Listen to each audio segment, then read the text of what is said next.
My name is Dr. Nancy Segal. I'm a psychology professor at California State University, Fullerton. What got me into twin research initially is that I am a fraternal twin and always fascinated with the similarities and differences, mostly differences that my sister and I have. And I used to wonder as a child how this could be if we had the same parents and same environments. And when I began to study psychology at the high school and graduate school level, I learned about genetics and how we all come into the world with predispositions of our own, and that explained why my sister and I were so very, very different. Well, I spent many years at the Minnesota Study of Twins Raised Apart looking at identical and fraternal twins who've been separated at birth. It's very important to include the fraternals because they're the natural control group. And let's think about the differences between those twins before looking at the insights. Identical twins share all their genes, having split from a single fertilized egg within the first 2 weeks after conception. Fraternal twins share half their genes on average. They result when a woman releases 2 eggs at the same time, and they're fertilized by 2 separate sperm. So they have 50% of their genes in common on average, like ordinary siblings. Comparing resemblance in identical twins to fraternal twins gives us a handle on whether or not genetics has an effect. It would if identical twins are more alike than fraternals, and they invariably are.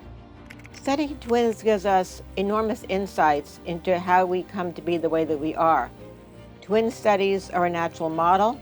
We're looking at genetic and environmental influence on behavior, and what we are finding is that many more behaviors than we ever would have thought do have a genetic component to them.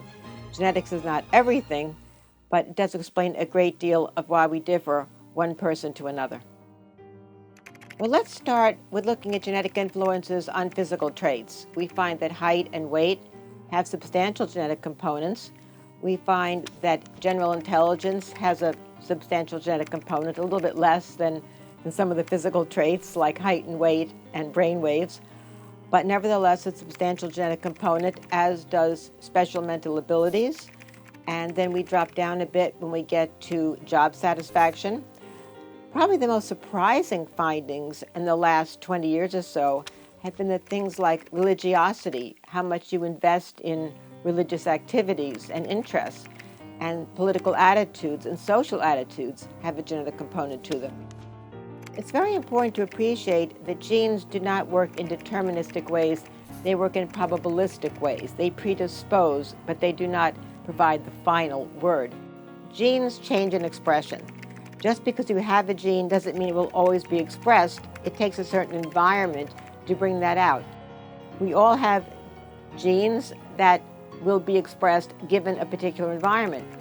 Now, with identical twins, they have the same DNA, but sometimes gene expression can occur in one twin and not the other, and this can create differences between them. And these environmental differences that trigger different gene expression might even start in the womb. The beauty of identical twins raised apart is that they share only their genes and not their environments. So any resemblance between them is tied to their common genes. We find some amazing similarities in identical twins raised apart, many more than we ever would have anticipated. Not just in the more traditional areas like intelligence, personality, physical features like height and weight, but in some more unusual habits, such as a pair of twins who both used to scatter love letters around the house to their wives, and both bit their nails down to the nub, and both explained their same mixed headache syndrome in exactly the same way as if someone is beating on their head with a hammer.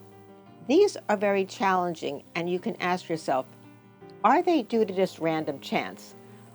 My answer to that is no, they're not. And the rarer they are, the more I believe it's somehow tied to their genes and the way the genes interact with their environments to produce these kinds of unusual similarities. I think that the people who find it challenging or even disturbing are those who don't fully understand the process. They think that genes work in deterministic ways when in fact they work in probabilistic ways. And so it doesn't mean that we're set in stone, that we can't change. It means that we can change. We can alter environments to make behavioral expression different. We can work to prevent disease or to mitigate it.